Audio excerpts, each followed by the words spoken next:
Now, how many people here have used generative AI before? Show of hands. Awesome. How many people have used generative AI for more than 5 years? Okay, so for a lot of us, this is new. And we're all at different levels of agency in using these tools. And what we're going to be doing today is having a conversation with these experts on what generative AI is, how it works, some of the tools that are particularly effective, and some of the ways we can interface with it as humans. So I want to go through these slides. Sorry, this is not my computer. Here we go. This is a workshop on TechWeek. This is a workshop for TechWeek, which is Aotearoa's Festival for Good. I'm not going to do many of these slides. I'm just going to do a quick intro, and then we'll talk. This is the 7th, 8th year of TechWeek, and it's a week-long festival in New Zealand to celebrate the tech community. And so thank you all for coming and celebrating the tech community with us. Sorry, not my computer. Today's event is sponsored by Agentic Intelligence. You have Agentic Intelligence to thank for the drinks. You can help yourself to beer and wine, so please raise a glass to Agentic Intelligence, and thank you for sponsoring the event. Quick agenda, we're going to do some introductions of who everybody is, and then we're going to be doing some panel questions. These questions are going to be kind of open and free form. I'll ask a question of an individual panelist, and then we'll see where the conversation goes based on who has the talking stick. And we'll see where the conversation goes and kind of let it go naturally. There'll also be some lightning round questions where I'll ask a question and Tim will answer, and then Elsa Marie, and then Hannah, and they'll all give a quick answer and go through it in a lightning round. And then there will be some open Q&A from the audience. So if you develop questions during the conversation, hold on to it. And at the end, during the last 20, 30 minutes or so, we're going to be taking questions from you in the audience. So keep those questions in mind. As I said, my name's Kaylin Huntress. I'm a generative AI trainer. I'm also the new head of learning and enablement at Agentic Intelligence. Joining us today is Dr. Elsa Marie Botha, who's a generative AI expert. And these people are going to tell you all about who they are. So I'm just going to introduce them really quickly. Hannah Hardy-Jones is also joining us from Contented AI. And Tim Ackroyd, the product manager from Caitlin AI. Cohen Henderson from Avocado AI. And Bradley Frazier from Agentic Intelligence. So without further ado, I'm going to turn it over to our panelists and start with you, Tim. Why don't you introduce yourself to us? Hi, thanks for that.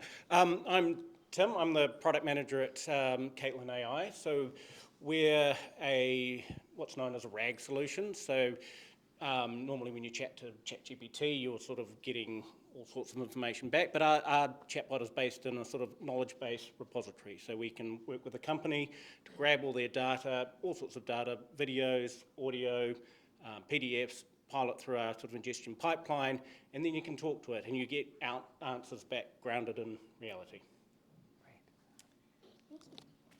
Hi everyone, I'm Elsa Marie Botha. I'm a professor at the University of Canterbury, and I have been doing research in AI since 2020, mostly in the AI governance and implementation space. So kind of the most notable pieces of work of ours is the AI-enabled value chain, which looks at if you do processes within the organization from a kind of AI standpoint, how do you need to change ways of working and infrastructure.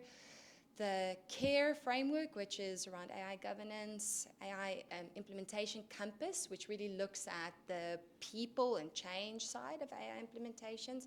And then Game Changers is our prompt writing protocol. So yeah, I suppose I represent the kind of people and change and implementation side of tonight's panel. Thank you. Hey everyone, I'm Hannah and I'm the co-founder of Contented. So we are a SaaS platform that takes conversations, audio of conversations and meetings. We transcribe it to a really high accuracy, including Te Reo and Kiwi accents, and then we transform those into really meaningful outputs. So this is conversations across anything from a board meeting right through to someone doing a musing as they're going for a walk, HR conversations, team conversations. So our whole goal is to have a very human-centered way of working with generative AI, taking actual words that people have said and turning them into really meaningful outcomes. Hello. I'm Cohen. I'm one of the co-founders of a little business called Avocado AI. And where we focus, I guess, in the big puzzling picture of AI, is we focus on education. So we come into businesses with teams and we help them to go through the AI adoption journey and to craft a mindset that allows for things like innovation, experimentation, and sort of growing in how we work alongside AI. We do that as a service business, and then we've also got just recently launched an online course that anyone can go through and sort of learn our approach to really harnessing Gen AI. First off, it's a bit weird talking into a microphone that doesn't work, so we're doing it for the camera, just so it doesn't look too odd. Just feel odd. I'm Brad, one of the co-founders from Agentic Intelligence. We partner with larger organisations and we help them build out platform, build out tools, and just sort of help complement what they already do a wee bit quicker, a wee bit faster. Do you want me to hand back the Great, stick? yeah, I'd like to start with Tim. Go for it. Awesome, thanks. So the migration of the talking stick is going to be a theme today. So Tim, I'd like to know, as companies are adopting AI, what are some common misunderstandings that they struggle with?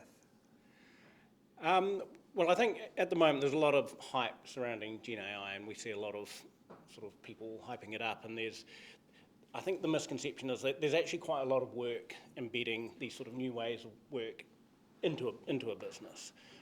There's a whole technical side and a whole people side to the whole process of getting these things up and running.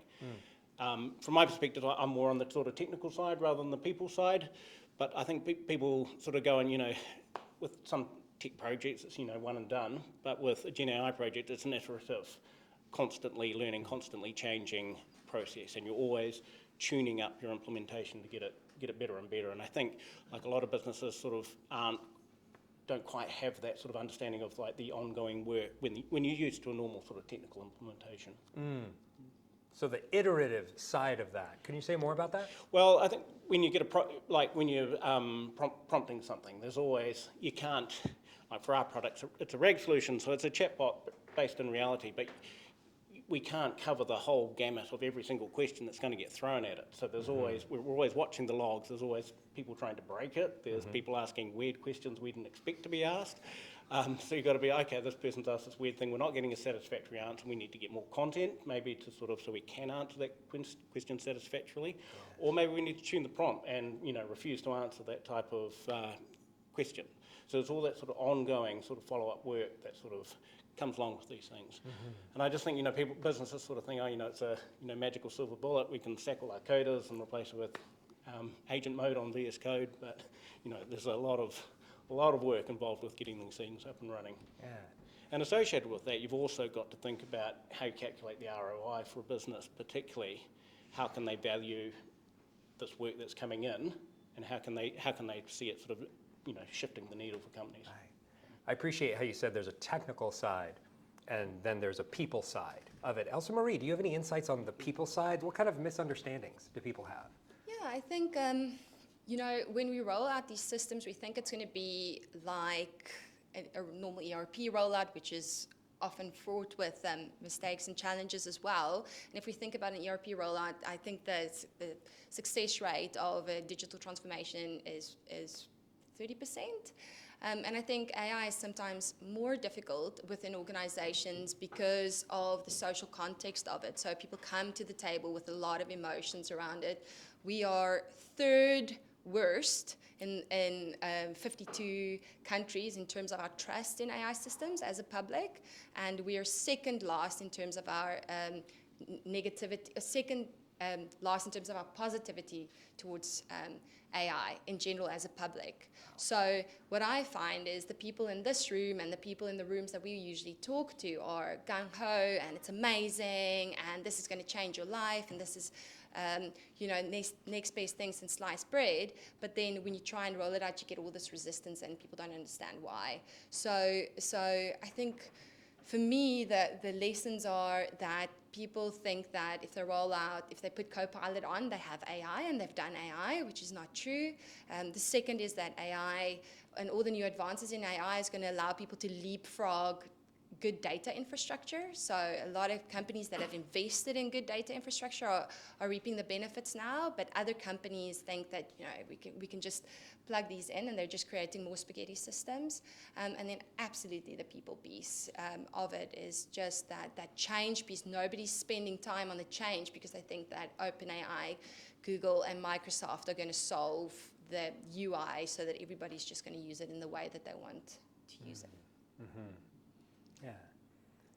So Hannah, what are you finding as people are using tools like Contented? Is there resistance to using those kinds of tools? I think we're in a position where as soon as somebody has recorded a conversation that they've been in, and then they see that in the tool and they see, it turned into a SWOT analysis and a risk matrix and a reference table, like all these amazing outputs, and it's their own words.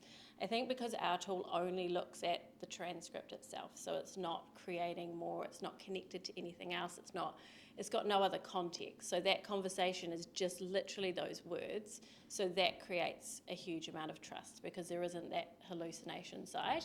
And so a lot of the time people have had bad experiences with other tools and then feel that comfort of knowing they can control that and that they've been in that conversation so they can actually fact check it, which is a huge thing. If you're dealing with a lot of data, how on earth do you know that that is actually an accurate answer? So yeah, there's definitely comfort probably where we see our clients. Yeah.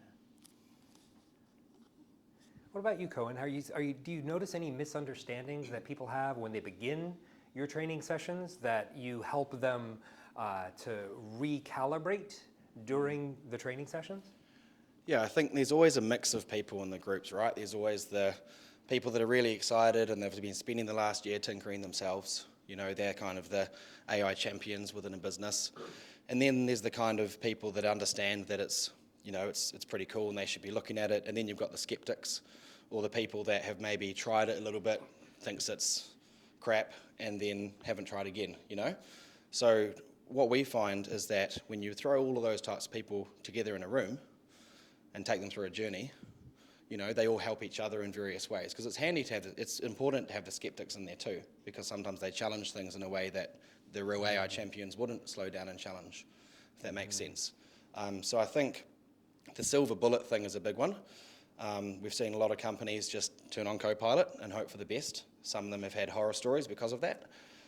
Because AI is a scary thing and it can be used in many different ways, and it can be used, I guess, ignorantly, right? Or it can be used in an educated manner, I guess. So, yeah. You mentioned that it's important to have the skeptics in the room. Could you say more about that? So a big part of using AI really well is actually enhancing the critical thinking part of your brain, which is funny because there's a whole lot of media out there saying, hey, if our kids get on this, they're going to lose that part of their brain, and that's totally a valid thing to say. But actually, when you start thinking a bit more critically as to what AI is pumping out, then you tend to question what it's given you rather than just run with it, So I think back to your question with the skeptics, it's really healthy for the people that have been running with it for a year to be held back a little bit by the skeptics, because that's also an important part of the mindset, right? Yeah, fascinating. Yeah. So Bradley, what sorts of misunderstandings do you find that people typically have when they're adopting AI? Biggest one is that you can probably rewrite your business now. Like, we've all just slapped on software on the side as we go as business people. And with this, intelligence or knowledge is now free. So knowledge defined, data plus context. Context is being provided by people currently, now can be augmented with people and AI. So if we know knowledge and talent is now free, our business looks very, very different. So it's actually just stopping and pausing, having a breath, and saying what's the most likely scenario of our business in the next year or two, and why. And not just doing it from a boardroom, but doing it through the entire company to see what gems fall out. Great, thank you. So keep that mic, Brad, because I'd like to ask you. No, just kidding. We're talking about the latest advances in generative AI today, and one of those new advances is agents. How do agents change the playing field? So agents are defined as a bit of software that does a task, for example.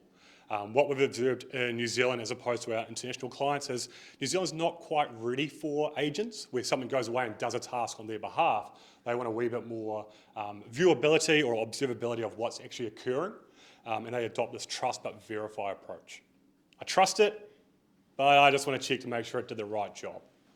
And so I think we're a wee bit further away from the rest of the world in adopting a thing like an AI agent. Yeah. How would you like to see New Zealand adopt agents? Just discuss it. It's going to do tasks. Jobs are made up of tasks. Jobs are going to change. Let's have an open discussion. So let's have an open discussion. Who has an opinion about agents? Look, I think it was a busy week in tech this week. So Google's I.O. yesterday and then Microsoft the other day. So be kind to us because we've also only been able to digest as much. But I think the agent piece is huge this week. Microsoft really betting on their, what do they call the enterprise, the future enterprise, which is essentially going to be employees managing a bunch of agents and setting those up. They released a report earlier this year and they're doubling down on that. And at Google I.O., they've released that their agent setup can now do agent-to-agent communication and agent-to-API communication, and then orchestration of those agents. But I think the agent piece is very hyped in a way. I think it's a future that we're going to go to, but it's really difficult. I mean, there's lots of talk around, how much can one do? I saw at Google I.O. they said that you can have agents do multiple tasks at the same time now and send them out. But I think there's a lot of noise. There's even disagreement on how we even classify agents and how we define them. So I think my definition of agent at the moment is a reasoning model that can do a step-by-step process with a decision tree, right? Mm-hmm. But that's not going to be the definition of an agent going forward, and I would love to hear other people's definitions of agents. But the agent world, for me, is actually going to mean that more people are going to be able to use AI. And I think that's the thinking behind it, is that you are going to be more human in the process and just give these tasks. And actually our ability to manage and lead people and project manage, etc., is what's going to set us apart as employees going forward versus our ability to necessarily code or do other things like that, which might be a bit of a bold statement. Yeah. Does anybody else have anything to say on agents? Yeah. Yeah, I think the whole agent thing, that's a fairly nebulous concept at the moment, and there's a continuum. At the one end you've got the Iron Man Jarvis type system, and the other end you've got something like what we use agents in our sort of document processing system, where it takes out all the sort of menial jobs, that sort of keywording and classifying documents. Like before, you'd have to get some poor intern to go through a big stack of papers and write all the keywords and pull out the publication date and feed them into a database. But now we can set up a series of agents that sort of sit there, get the input, process it, do a thing, write something to a database.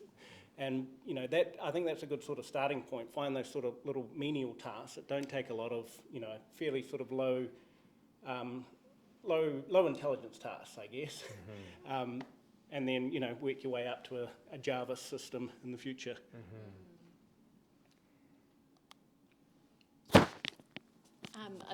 I guess add to the fact that a lot of businesses in New Zealand are small to medium-sized businesses. And so this concept is just so far from what they do day to day. Like most businesses are just literally trying to get by, pay their staff. And so a lot of the time the conversation is kind of really forced on them to be like, we've got to do something about this, you're going to be left behind. And I think there needs to be more around education, like what is an agent, what does this look like, what tasks, when we talk about agents doing tasks, what exactly is that? And you need somebody to come in and actually talk through this and understand the business and talk to the people whose tasks this might be, taking, and actually have a more human conversation. Because I think a lot of the time, talking about agentic workflows and agents is very high level, comes from the tech companies and the tech providers, which often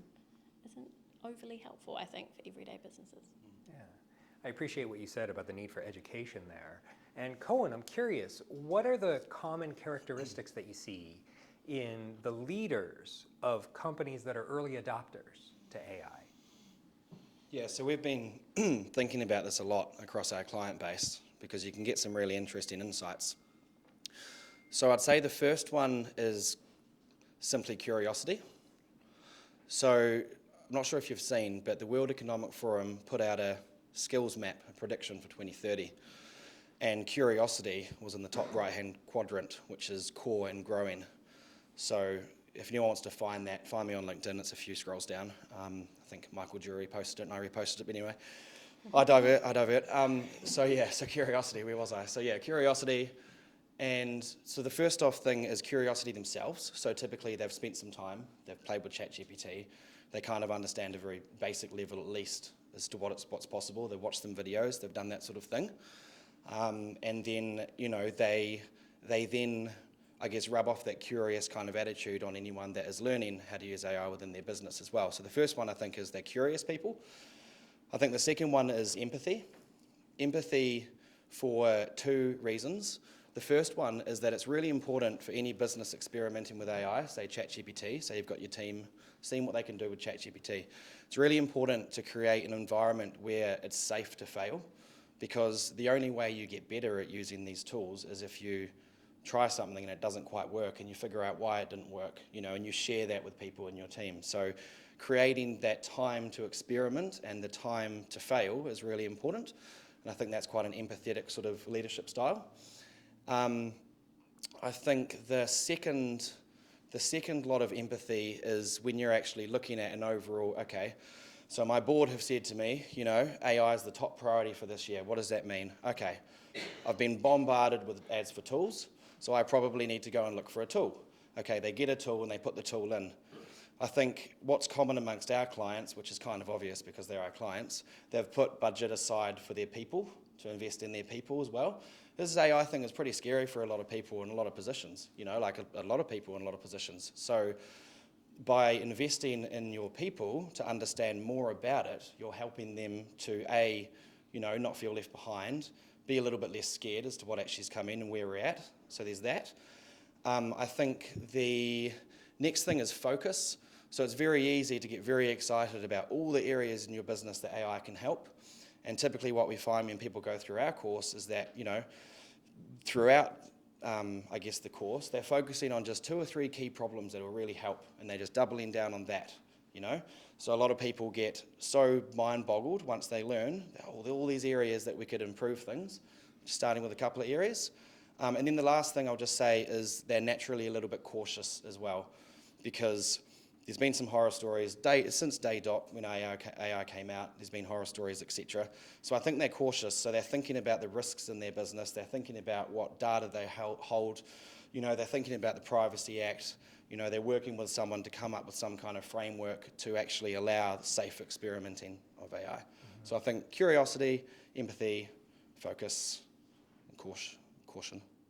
And would be my creating bet. a space that's safe to fail. Yeah, and that's probably one of the most important ones, so that, we're also rushed these days, and it's funny, throughout the history of time, it's when people have slowed down to experiment that breakthroughs happen, rather than just, this is what I do every day kind of thing. So creating that experimental space. Yeah, That's great. Thank you for sharing that. Now, that's fascinating from a people perspective, but from a technical perspective, Brad, what sorts of qualities do the most successful technical implementations share? It's sort of an assumption of the future. Currently, we have really specialised people in generalist software. My argument would be that we're going to specialist software for a business, and generalist people will have the most value. So the more specialist you are as a person, from our experience, the easier you are to disrupt in the marketplace. And so for that business, it actually changes what you need from your employees. And we're finding that communication, leadership are now really, really important parts. And be able to discuss different scenarios so that everyone on the team can understand pretty quickly. And have the ability to move quickly. I want to say that all over again. Speed really does matter in this game as we move forward, especially with New Zealand not doing the best when it comes to business. So how could we accelerate? I think the biggest risk right now is probably being an employee. Take ownership. Go out there and work with other people and communicate to de-risk what's going to happen in the future, and then try and fill those voids as quickly as possible. It's just a little bit of a frame shift to think through where the future value of an industry is. What other qualities do people have that are shared among good early adopters? Anybody have anything to add? A good leader, a transformational leader, and not a babysitter if you're a CEO or board. I think there's that difference between you doing it for yourself, or you're doing it for your team, or you're doing it for the wider business. And so I think like a lot of the time people are in this sort of like doing something personally, like can I get ChatGPT to create a recipe for me, you know, and they're in that sort of personal space. And I think the people that do really well are the ones that are thinking about others, like thinking about their team and thinking about someone who's burnt out, who's, you know, sitting, you know, in the same office space, and thinking wider, I think, than just kind of what does this mean for me. And I think often it's quite easy to become very insular, and it's all about, you know, what you need. And so, yeah, I think that's where we see like a lot of success is thinking about other people. Nice. Anyone else? I might just add to that. You know, I think it's really difficult, and typically the crowd that come to the Canterbury Tech stuff is people who are either implementing technology stuff in their organizations or leading them.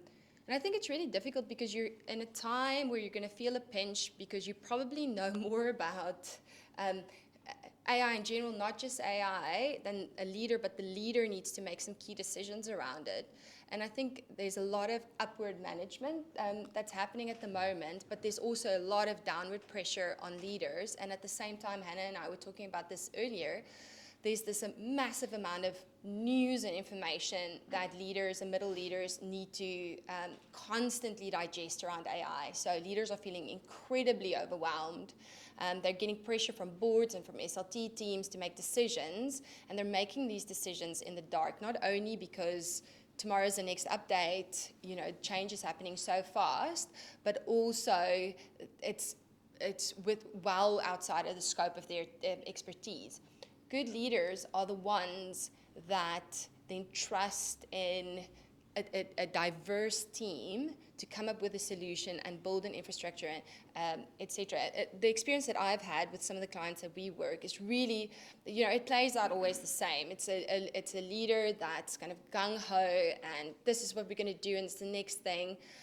Or let's get the next tool, and then the kind of IT people are constantly saying, no, it's not safe, or we should just wait, hang on, etc. And then, you know, there's also this groundswell of employees just using other tools that have not been okayed by the organization.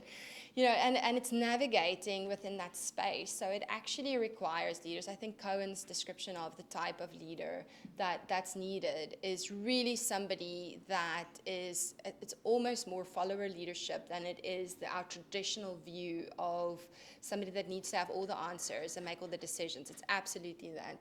And like Brad also said, like the experimentation mindset, being willing to fail, open to fail. And this is where we actually see, I was chatting to Edwin, who's the guy from Radically that was the expert, well, is the expert in kind of agile training, and he said that, you know, all the organizations that they go into for to train people for kind of agile work practices, if there isn't psychological safety, it fails. Doesn't matter if you roll out all these new processes, teams, pods, you know, matrix structures, yada, yada, yada. If the culture in the organization isn't good, then you're kind of swimming upstream. So I think, again, like the data point, if there are all these things that we now all of a sudden need to fix, where in the past we got away with them because we could keep on going. But if you want to play and stay ahead with AI investments, the foundations need to be fixed while you're investing. It's not even, you know, it's not before you invest. Yeah. Great. Oh, just giving it to you anyway. Yeah, no, go for it. Well, we've found with the people we work with, they've got this sort of appetite for a bit of risk, but, you know, calculated risk. There's a problem they've identified. Yeah. And like in our particular use case, it was researchers. They're sort of sitting on like literally decades of research written by people in lab coats, but they want sort of farmers, literally in the field, to sort of use this research to make good decisions about what they're doing. So before, there's never been a technology that can sort of sit in the middle. You get sort of consultants that float around farmers, but there's never been the ability for a farmer out in the field to get his phone out and say, my wheat's looking a bit funny, it's not growing too well, I've got these soil conditions, it's this climate, I'm in this part of South Canterbury, and it'll dig up the research directly that's sort of associated with your problem. So I think leaders being able to identify, specific problems and, using Gen AI as the right tool for the job in that situation. Yeah, that's great. Great. Okay, so now I want to switch it up a little bit and I want to do a lightning round. I'm going to ask a question, and Tim, you're going to answer this question. Oh, it's always me first. And pass it to Elsa Marie, and everybody's going to answer this once. I'd like to know, and this could be AI related or not, what is one book or movie or podcast that has changed your life? Changed my life, oh goodness. I can go first. Yeah, I'll Well, give you time to talk. no, I've got one. I was going? just, Aliens is my favourite movie of all time, and it does have the what's his name? It's dropped off my top of my head. The android in there. It's a good android. He saves the day. If you remember the first movie, it was a bad android who did bad things. Won't get into that, but it's a good android. So I think that's what I like to sort of. Hopefully, we'll have one day. Aliens. And he can Great. talk about agricultural research. I just listen. The Neuron is, to me, the best AI summary podcast. It takes a strategic level. It's really thorough. It gives you really good tips. The Neuron. The Neuron. Yeah, I'm going to do a really non-AI one because I'm just the human person. There's this podcast called The Deep, and it's interviews with people from the most obscure, random backgrounds. Like, you just would never come across these people. Every time I listen to it, it honestly makes me reflect on what we're doing and what the business is doing and my life. So there's that. And also I'm obsessed with Harry Potter. So I'm on my sixth reading of this because I've got kids. And I love Harry Potter. And the other day, my son wanted to watch one of the movies, and I got ChatGPT to come up with every scary moment in the Goblet of Fire with a timestamp so that we could be prepared for the whole movie so he wouldn't be scared. So slight segue to that. But Brilliant. Anyway, there you go. Yeah. That's really good. I'm going to have to say Open, the autobiography by Andre Agassi. That's probably my recent favourite one. That's a really cool journey. But also, as far as people, I suppose, in the AI space, we really like following a guy called Ethan Mollick. So follow Ethan Mollick. He's cool. All right, mine's out there. I like the story of the manager of Alice Cooper, Shep Gordon. So he talks about how he had the idea of Alice Cooper and how he made him famous, and this concept of famous by association. So once I make someone famous, I then get the next person through to take some of their brand from them and then make them famous again. Brilliant. All right, so keep that, Brad, because we're going to do another lightning round coming this way. What is one surprising way that you are using AI in your own life? I have a custom GPT of my partner to tell me when I'm wrong and why.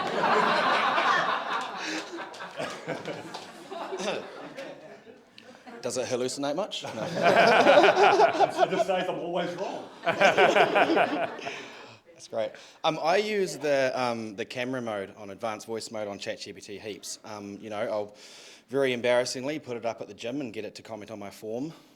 I will use it. My plants have stayed alive for the last 6 months, which is pretty cool. What else do I use it for? You want to refurbish or clean something at home. How do I do this with products from 1 to 10 down the road? That kind of thing. So I'm always showing AI what I'm up to. Great. I'll give you an example of using Contented, our product. Oh gosh, I'm going to fall off. So one of the ways that we discovered was a really great way to use it. So I have a 12-year-old daughter, and always trying to talk about friends and how things are going with school, and she loves to talk about it just with herself. So I will give her sort of some questions. I'll make her a cup of tea. She sits on my bed and she talks for 20 minutes about everything that's going on in her life.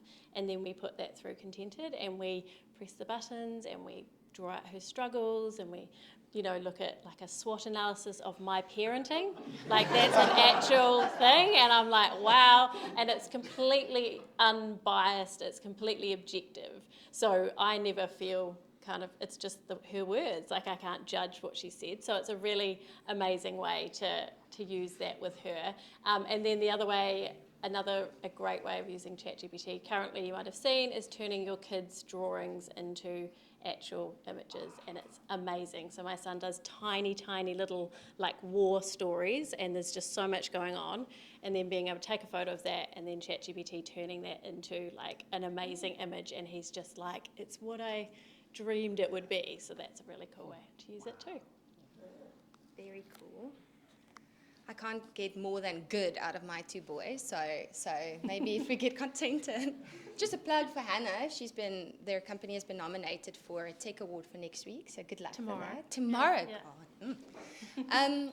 So this changed my life, but it's I suppose more a comment on me being a perfectionist. So I ended up, when ChatGPT first launched, it was really better. All the research showed that it's better to just interact with the output and just keep on talking to it, and that's how I initially used it. But then with the reasoning models, it's better to have very structured prompts up front. So I started realizing that I'm spending hours writing prompts. I'm a complete perfectionist, so I created a project in ChatGPT where I uploaded all the main models' kind of prompt protocol. So their names completely left me, but a few of the kind of key people I follow. I also follow Ethan Mollick and Ali Kay, and she has a little prompt outline, etc. And I uploaded those as prompt resources, and I called it my prompt optimizer.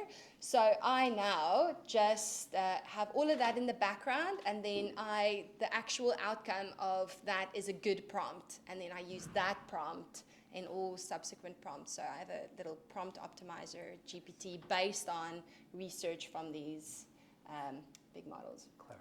Yeah. That's great. Well, I've got a notebook LM set up to be my tennis coach. I've taken up tennis recently. It's a midlife crisis thing. It's cheaper than a sports car. But anyway, like I use it, so I say, my backhand's a bit garbage, what drills do I need to do, and, how can I get more power on my serve? And it's, finds, interesting YouTube videos or articles I can read, or, what about this type of racket? You always need a new racket. I found that out. So, is this racket any good? Is it better than that racket? So, yeah, that's, my helpful tennis coach, and, would say it helped me, but I got double bageled in round one of the club champs, so ways to go yet. Wow, great. Awesome. Well, I'd like to take the next question from the audience. Does anybody in the audience have a question for the panel? What do we have to be afraid of about chat? As in, I'm old, I must be one of the oldest here, but I'm just worried about what I put in on a personal level. Is there something I need to be concerned about? Especially, I write, so I have a lot of information, and I guess if I put it in, it's available to everyone. Is that correct? If you're using the free models, yes, I'd be a little concerned. They have a toggle that sort of, you can say, don't use the information I'm providing for training. I did that. But yeah, they've sort of hoovered up the world's information, so that toggle's probably just ornamental. There are, sorry, I hope you didn't tell it too much. But we take privacy sort of very seriously, but we run the stuff in an Amazon virtual private cloud, so we know the data going into our models isn't going any further. And even our logging systems, we can extract personally identifiable information. So even in our logs, you can't see that kind of stuff. Mm-hmm. But I think if you're using the public models, particularly on the free tier, I would just assume that everything is up for grabs, and Sam Altman's probably reading it right now. This is probably very mean because this is going to freak you out even more. So one of the new Google I/O releases, and I just tried it before coming here, is that they now have personalization on the Google. So those of you, open up Gemini right now, and then you'll see that there's a personalization button. And what it does, so ChatGPT remembers all your chats, right? Google now remembers all your searches, all your emails, all your documents in Drive. And I just asked it, how can the personalization function the new personalization function in Gemini helped me on a day-to-day basis. I kid you not. It was like I can help you recommend shows. These are the shows that you've watched. I can give you more shows. This is the recent trip that you took. You rented an RV. I can scan for you. You constantly ask for time zones because you have researchers that you collaborate with internationally. I can build you a little time zone collaborator. So there's also a case where you might want it to remember and know everything. That's going to be a function that just completely disrupts. You can obviously switch it off, but it's just, everything that Google released. I think they've just steamrolled the AI world with their I/O conference yesterday. Well, could you give us an update on what happened at that conference and the Microsoft conference? No pressure. For those of us who didn't follow that news, what are the big highlights? So I think with all the new stuff, you can essentially categorize it in kind of the search war. So it's search war, programming, ancillary stuff, which I include the Sora and the kind of text-to-image stuff. And then, that's not ancillary, the text-to-image stuff, and then the ancillary stuff. So I suppose the coding stuff, lots of, and agents is the fifth thing. So if we go agents first, lots of kind of agent-to-agent, agent-to-API, Google and Microsoft betting big time on the agent game. I also think that both Google and Microsoft have shown that they're productizing all their products now. So instead of you having to build the agent, they're essentially saying that we're going to build it into your Gmail. These agents are just automatically going to roll out in all these systems for you. So that's that. With the image to text thing, so VO is the new, VO 2 was released. So there's a new Gemini model that's also released 2.5 Flash that just outperforms a lot of models. But VO is their text to video, and they've just released that they can now put sound over it. And if you ever wanted to see a montage of really cool, like we can talk, little videos, that's amazing. Lots of accessibility stuff as well. So there's a custom LLM for people with sign language, for live translation in sign language. In Google Meet now, you can switch on live translation while you're in that Google meeting. That's rolled out internationally now as well. It's just in Spanish and English. It'll roll out different languages. The programming stuff, big time. Yes, and what did I miss? There was a fifth thing. Search. Search now. So Google, so those of you who followed Google's massive dip in their stock price was around them losing ad revenue because of the search that's at the top of the Google search now. They've doubled down on that, and there's a new AI-enabled. So when you search on Chrome, you can click at the top there. You can say all or images or shopping or whatever. There's going to be an AI-enabled mode there now that just doubles down, uses a new 2.5 model. It's released in the US. It's not released here just yet. But then they're just doubling down on that. And then there's a deep search in there that's hyper accurate, hyper specific search stuff. And then you can also put on a camera, so you can literally talk while you're fixing a bike. This is the video that they showed. So you talk while you're fixing a bike, and then you say, hey, Google, everybody's Google is going to activate now. Hey, G, just check if this shop has this part. I'm looking for this part. And then they say, or I'm looking for this part, where is it? And then the assistant comes back and says, this local shop has it, do you want me to phone them? It autonomously makes the phone call, comes back to you, says, yes, they have it, you can go and pick it up, or I can put an online order in for you, and then you can just keep on talking to it. It looks at the actual bike. It's just, the massive, massive updates. It's incredible. Yeah. Thank you for those updates. Yeah. So to bring this back to the scary part, Google having access to everything, Yeah. is that a good thing or a bad thing? What's the big thing? They had access to everything in the past, Yeah. right? Yeah. So, like, they know all my emails and all my details. Yeah, but now they they're- have all my passwords. Yeah. Sorry, but that's it. Yeah. It totally depends on who you ask. My husband cannot give it more information. It's like, know everything, so that it can just be a good online experience, because he hates the internet at the moment, wherever you go, and the ads are just so irrelevant, etc. So where I'm more kind of 50-50 about it, and you might be, no thanks. Yeah.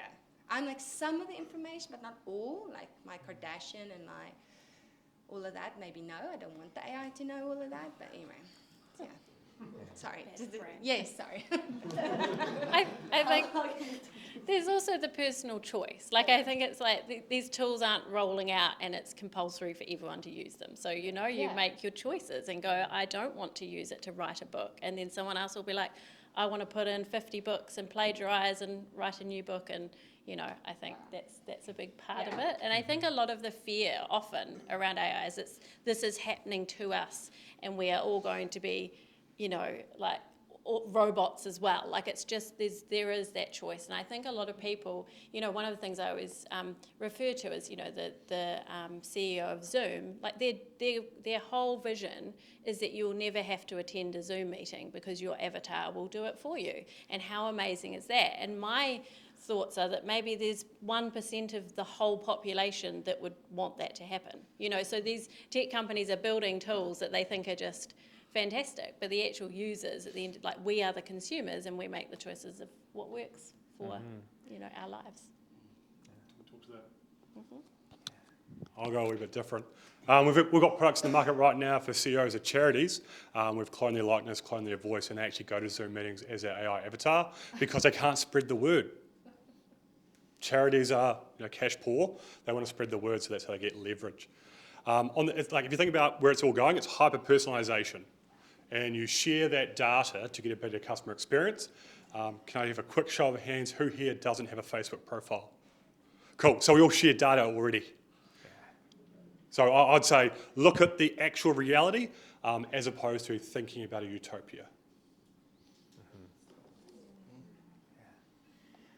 So there was a question over here. We're assuming that AI agents will get your points that they can make a purchase decision on my behalf and send them out on an e-commerce journey, and they will get my pair of new jeans or whatever. How much control, as someone that builds AI agents, do you have over the criteria for the decision on making a purchase? And what does that change for marketers and brands on how they communicate with their potential audiences, which might change from people? Yeah, so we've got a product coming out in the market where when you log into this retailer site, you upload your own selfie, like full body selfie. The entire website changes to you wearing all of their products as a way to engage and see how it looks on me. In regards to agents purchasing, what we're seeing right now is people want to see the whole process as they go through and want a few different windows to click, yeah, I'm happy with how it's going. But it's quite a lot of data sharing up front to make sure that the size is right, they know what you like and what you don't like, and it's all that data collection at the front end, which is the most important part. Because anything with AI, it's garbage in, garbage out, right? So if your data's crap, your output's crap. And so it's how you make sure that, I get the information from you about what you like to then have the agent go out and find the best sort of price. But on that, it changes where advertising sort of fits in as well. Yeah, well, that brings up an interesting question about AI-generated content versus human content. Hannah, could you talk to us about how AI-generated content is perceived differently by the marketplace? Yeah, I think when people can tell it's AI generated, so LinkedIn's a really good example. There's a huge campaign against the M-dash, so when you can actually spot that someone's used ChatGPT to create their LinkedIn post, people going, I can tell that's AI because there's 50 emojis, and then you have people going, no, genuinely I use 50 emojis, like it is me.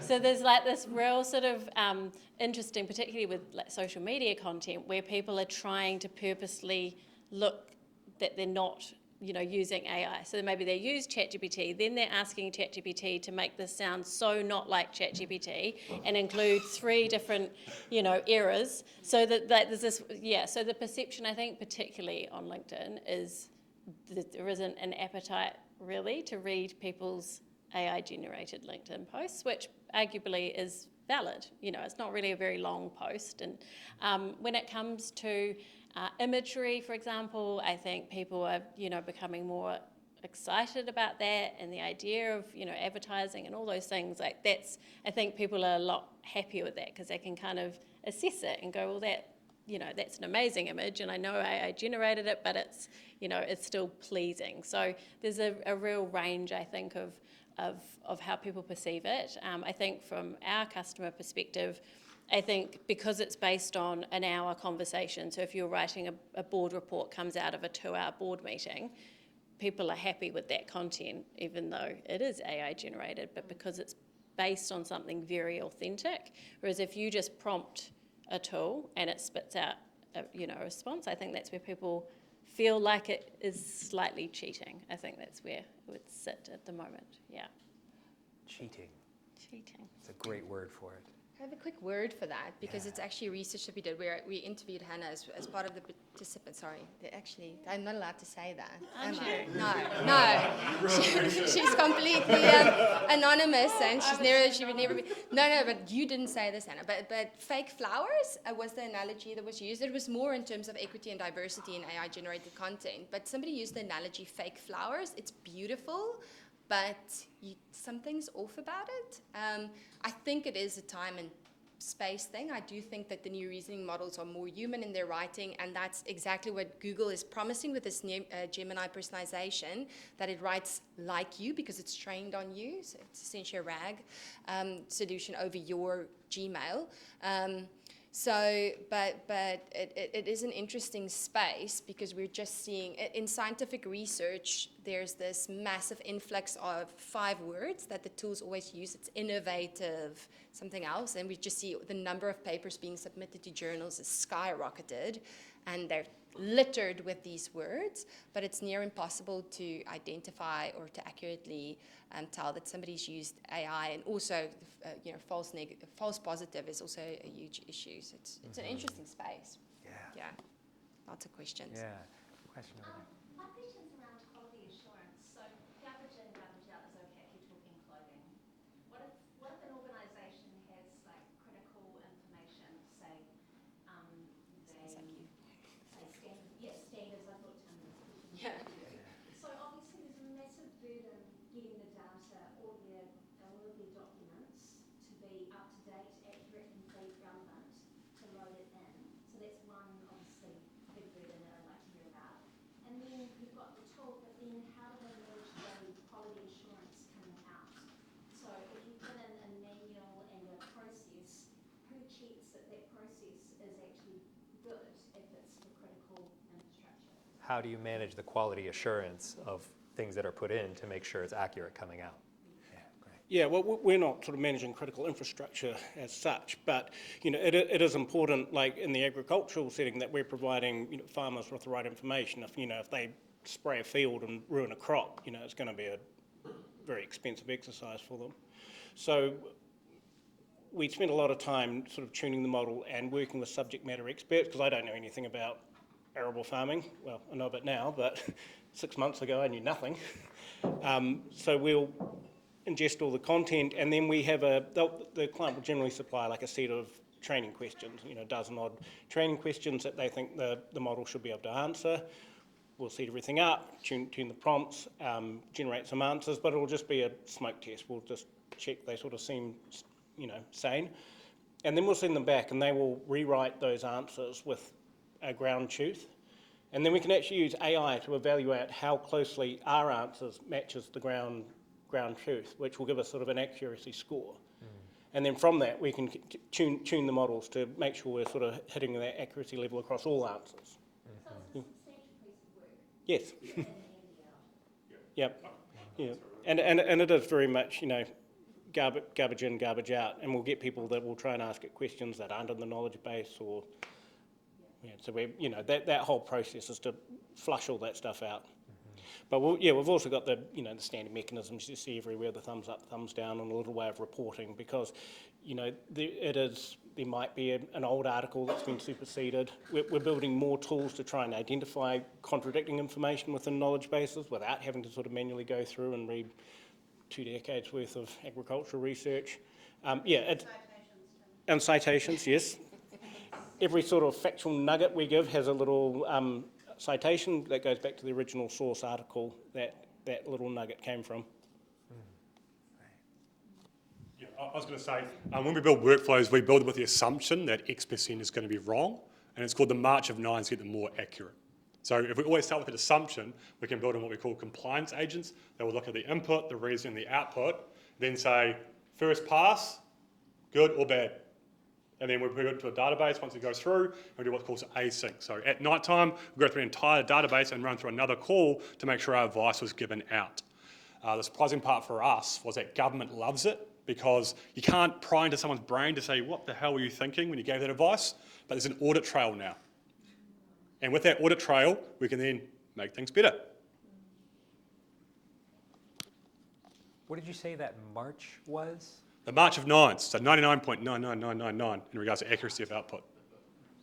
Brilliant. Brilliant. Another question from the audience? Yeah. How do you approach working in a space that is literally changing week to week? You can build something and next week it's been superseded by something else. And Great. on top of that, it seems to me like the big players like Google are going more and more general all the time. So like you mentioned Google I/O, Project Astra was the whole bike thing. You can imagine how general that could be and how many use cases that could be.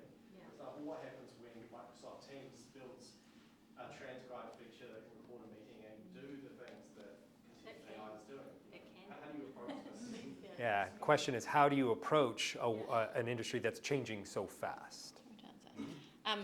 For us, it's 100% about our customers. So we spend a lot of time doing user research interviews all the time, not distracted by the latest tech. Like, I think it's really important, like obviously to stay, abreast of it, but we are so deeply plugged into every single customer and what they need that we know that the tool we've built for them is so sticky that, they wouldn't just go to Microsoft because it's not meeting those needs. So I think that's, from a startup perspective, like I would always recommend that, like just get to know your customers so well to the point that you could literally walk a day in their life and act that out and understand all of their pain points. And I think that's how we personally approach it. Yeah. I think from our perspective in the education game that we play, there's that's essentially what people pay us for, right? Is, if we have a client and we're running training courses with them, we have a little segment, it's called New in AI, where we kind of filter the 10,000 things new in AI the previous week into things that are actually either useful or actionable for that business.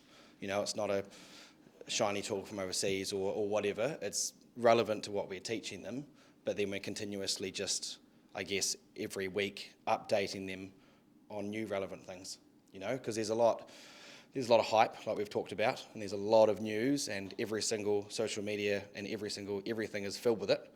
So it's really difficult for these businesses to go, well, is that important? Is that important? Is that important?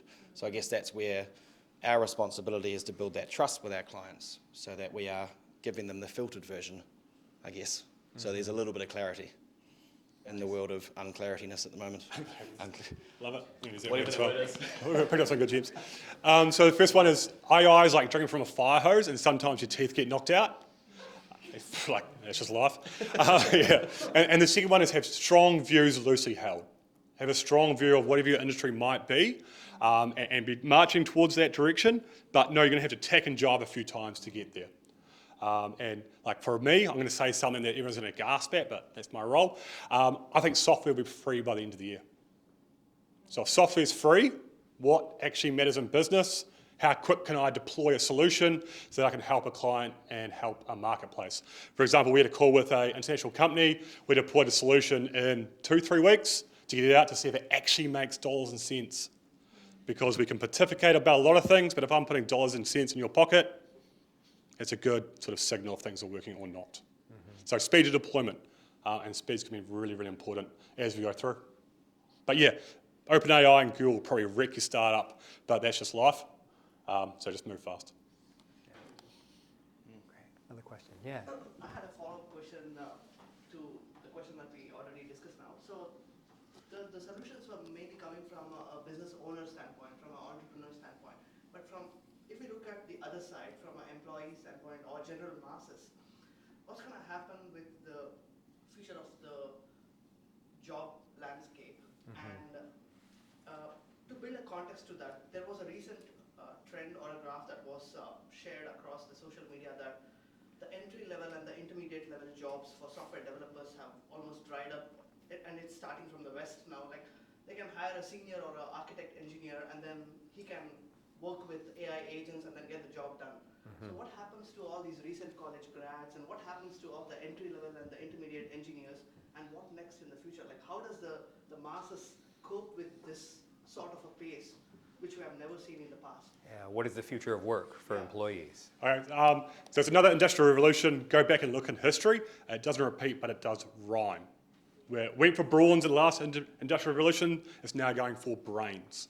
So you need to be able to communicate, you need to be able to lead people, and you need to be able to think about what's the future going to be, and like skating where the puck's going, as opposed to thinking the jobs of the past are still going to be there.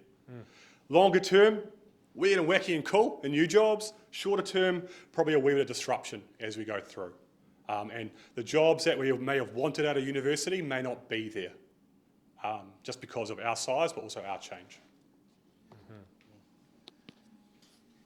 I might just add something, because I'm very worried about exactly that question, right? How do we teach entry level? I mean, that's the space that I'm in. But I would say during the sabbatical, I've also realized that there's a counter wave happening, and it's this whole solopreneur wave.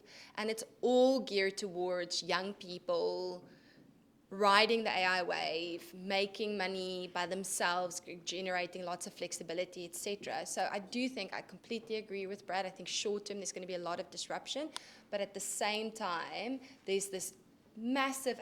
I'm also worried because I think some of it is very predatory as well, especially the messaging around it, that you don't need to be an expert, but you can, write all these courses, etc. So I am worried about that, but I do think there's a counter wave happening in society as well.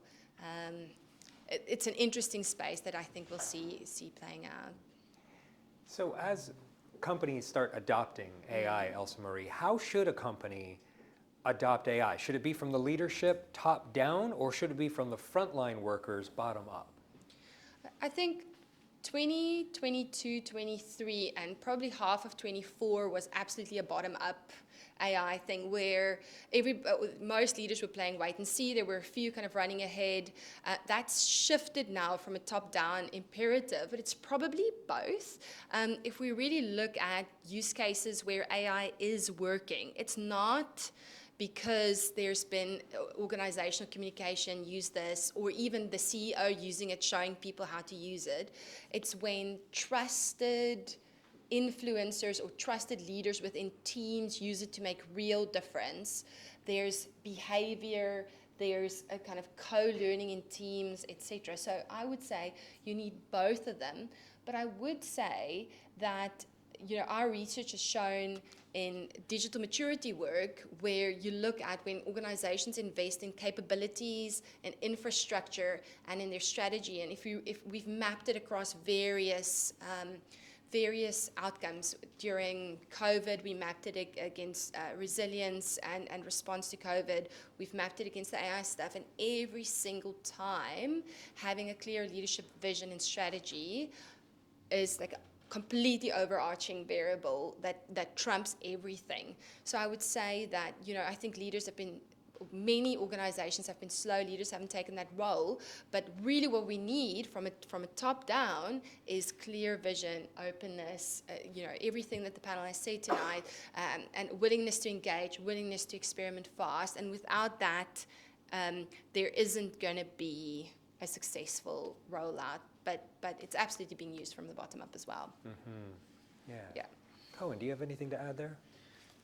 I don't have the years of research that you might have, Elsa Marie, but I do have a year's worth of working in businesses doing this stuff.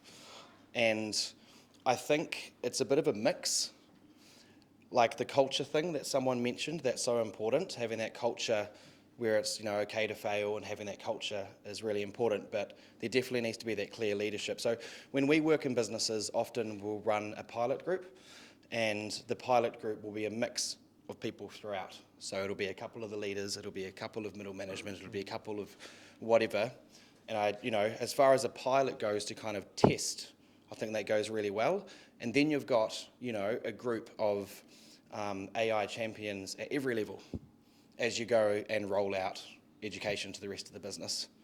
So I think, the direction needs to come from leaders to want to, invest to test. And then from there, the whole team needs to feel like they're along on the journey, not just being told what to do, Cohen, you actually just jogged my memory with something that you said earlier as well. I think if the business says that it wants to transform with AI, it needs to make transformation a priority.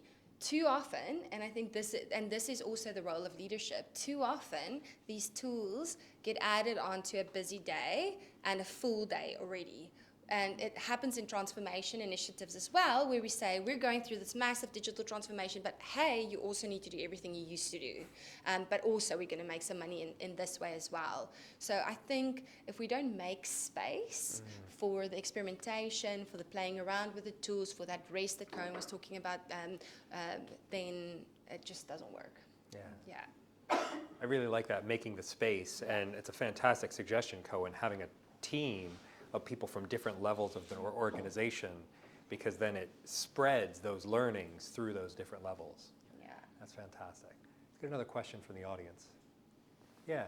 I have a question that's on, I think a lot of you have kind of talked about RAGs and ways that, this is wonderful that you guys have products, but as a marketer who is looking to implement this and not have your business left behind, as you're saying, there's the AI summary at the top. How do I make sure that I'm searched? We're moving from this world of SEO into how do I optimize? I think AI so much in the marketing context is talked about, tweets and all this, which is like great, fluffy, no problem, we can implement that. But really what I'm looking for, and Kaylin talked about this earlier in the day, was API protocols like MCP or A2A. But do you have other recommendations as a marketer how we can implement it to make sure that our product or our business as a SMB is going to be surfaced by AI now that it's getting pushed down even lower with?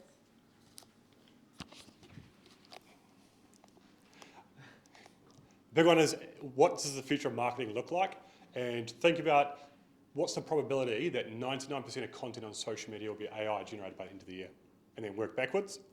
And you'll find out that soft skills are going to matter way, way more in marketing than the actual output. So we've got a publicly online digital agency right now that people fill out questions, it does your entire strategy, it does your images, it does your videos, it looks at meta, it re-rates how well their ad is or not, and then regenerates and puts out the content. But I guess that's what I'm asking you to ignore is, please, we've talked a lot about content. Can you tell me about, do we need to be working on our backlinks? Do we need to, SEO, where is it influencing and getting into the search side of things? Because I still think that discoverability is going to be through search. It's just AI now filtered search. So how do we make it into that AI? I'd disagree. I'd say the word is, hey, I need this product here, order it for me. But so how do I be the one listed to? You get the relationship with the peoples that you have their products with. You're going to have the people relationship with those brands first, because that's all that's going to matter. It's the inputs. If you can't control the inputs of the customer saying, I'm going to spend money with you, it doesn't matter how good the outputs are on the back end, because AI already knows that. They know what backlinks to put. They know all of the tips and trips to make things better. I think what you're asking is discoverability, and I think it's not solved yet, because I was doing some training on automating processes, and the recommendations in the classroom, because we went through really from beginning to end, and you started off by using AI, Gen AI, to search for a recommendation on how to automate, and every single person in the room had a different recommendation on which tool. One was Make, one was Innate, etc. I don't think that is solved yet. So we don't, it's not okay, basically what I'm saying is SEO Discoverability. is sort of the answer to Google Totally. to search. So Yeah. do we have an equivalent of SEO Yeah, you do. or Yeah, you got AI in base 64 encoders, so there's a little string you put on top of your website to say, make sure the AI search engine reads this. And what's that called? Base 64. Base 64. Yeah, BASE. So it's just a string to tell the AI really quickly what you're all about. So SEO's dead. Yeah. Does anyone else have similar sort of technical Yeah, recommendations like that? not so much technical, but just an ideology of the way people search and how that might change. Is anyone here familiar with Perplexity? So Perplexity was hot off the race, great research tool.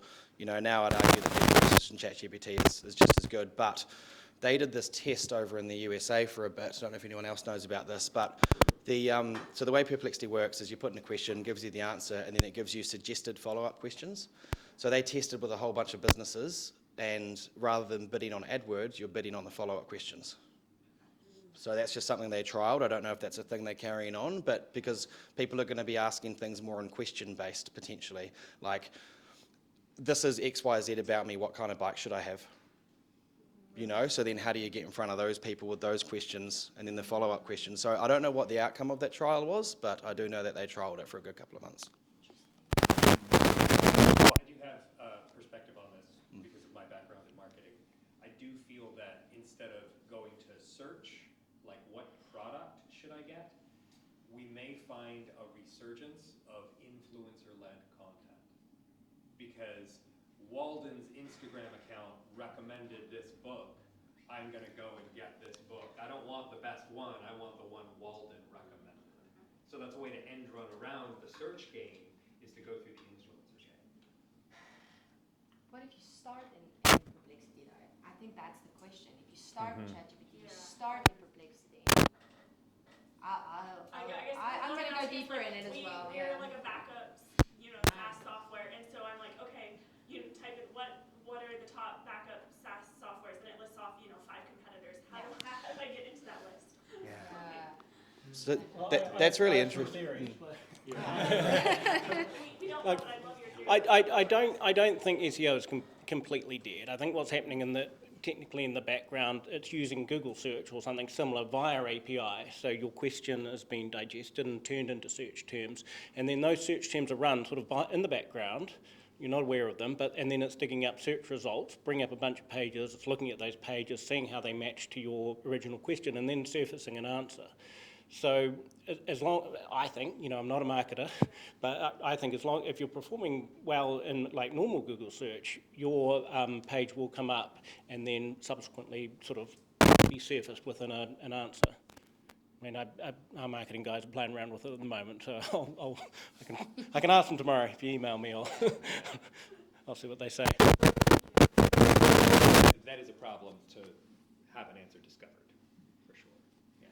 Yeah, another question. I'm just wondering, could you guys share like actual examples of some of the company actually applying generative AI, maybe to improve their company workflow or maybe improve their customer experience, and like anything that you just heard about, and maybe how was the impact? Like, why, if I am the employer, why I'm go for AI instead of stick to the traditional way? Like what makes it feel like AI is the good for go choice over the traditional way? So some example of the Specific examples for how generative AI is used in companies. Well, you're welcome to have a look at our product running. So if you go to the Foundation of Variable Research website, so they're based out at Lincoln, click on the Ask AI, Ask FAR button, they call it there. We've also got an implementation at Forest Growers Research, which is forestry research organisation. You can get in there, and like previously, they would have to disseminate this information either by emailing out newsletters or running events at conferences or having experts that would go around and speak to people. So this mechanism is a much easier way of reaching a lot more people in a very sort of specific way. Like we're directly addressing the questions they have. But it's like the information is from the AI. Like how could you like The information is from their research. The AI is just converting it into something digestible for the end user. Like, nobody wants to read lots of academic research. Well, some people do. But a farmer out in the field, they're not going to bring up, a big, academic research report on wheat growing. They're going to say, wheat's wilting, I've got these conditions. They're going to want an answer that's going to directly address their problem they have right there, right now. like really fast? Yeah, exactly right. Answer Yeah. So I'm sure your research is lovely. I'll give you just an example of an enterprise client of ours. So we work with Alliance Group.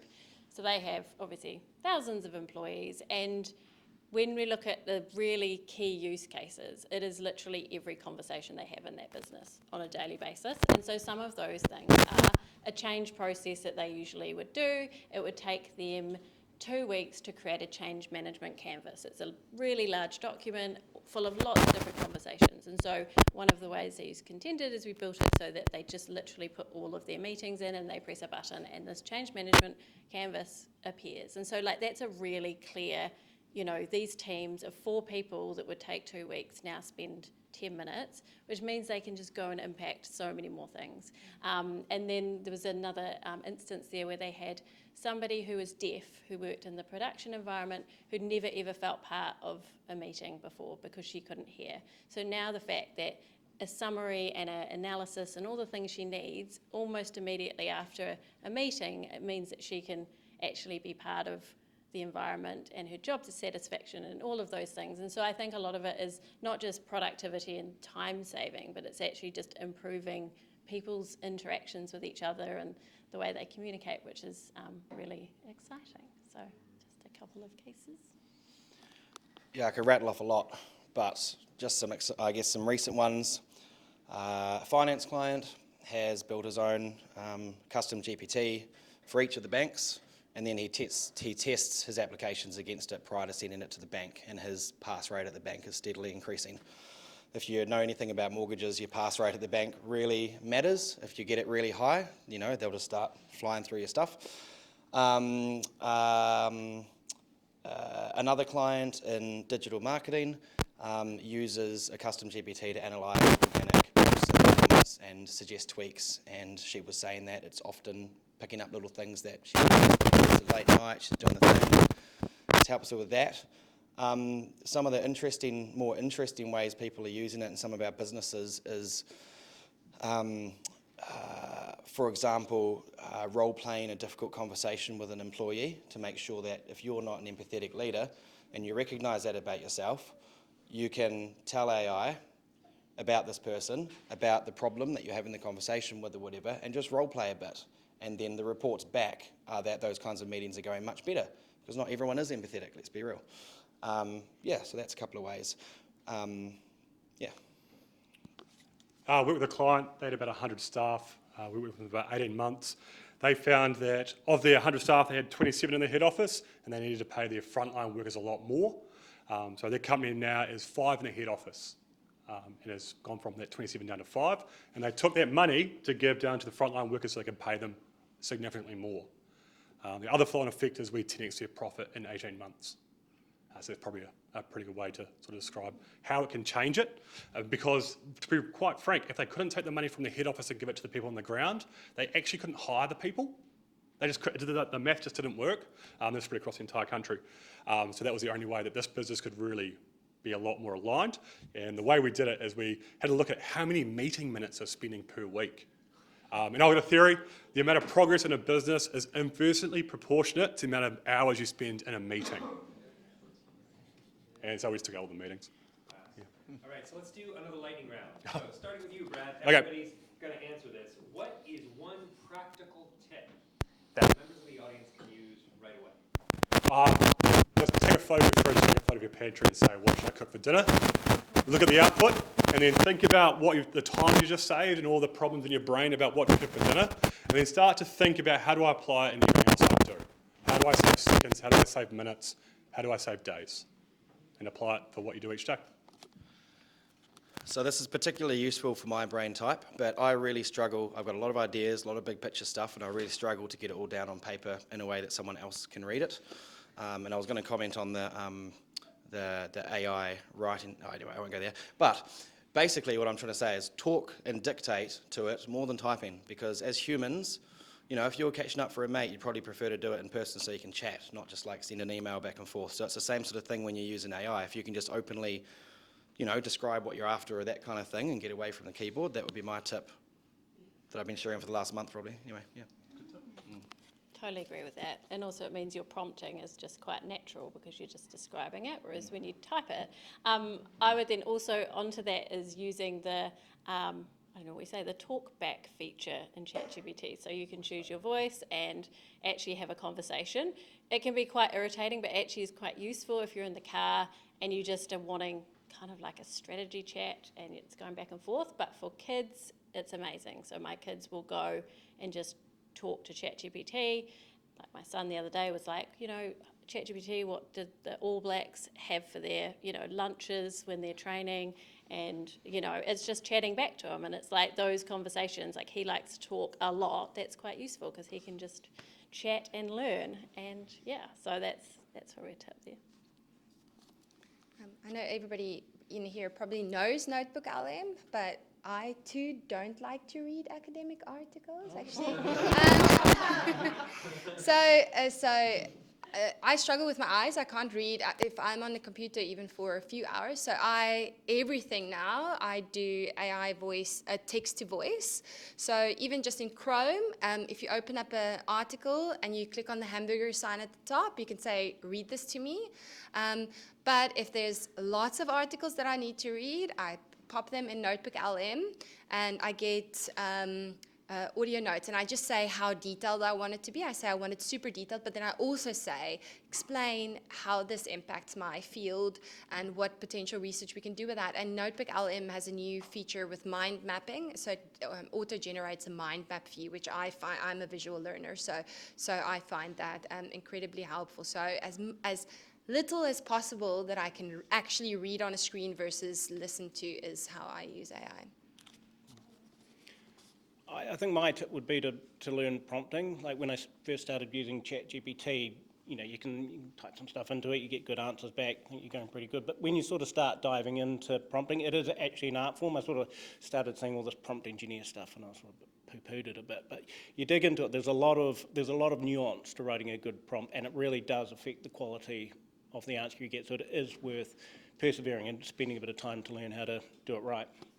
Or create my prompt optimizer. Or just use the prompt optimizer. Yeah, yeah. So final question, lightning round, one at a time. Tell us, if you could have any message on a billboard and everybody in the world would see it, what would it say? Oh, goodness.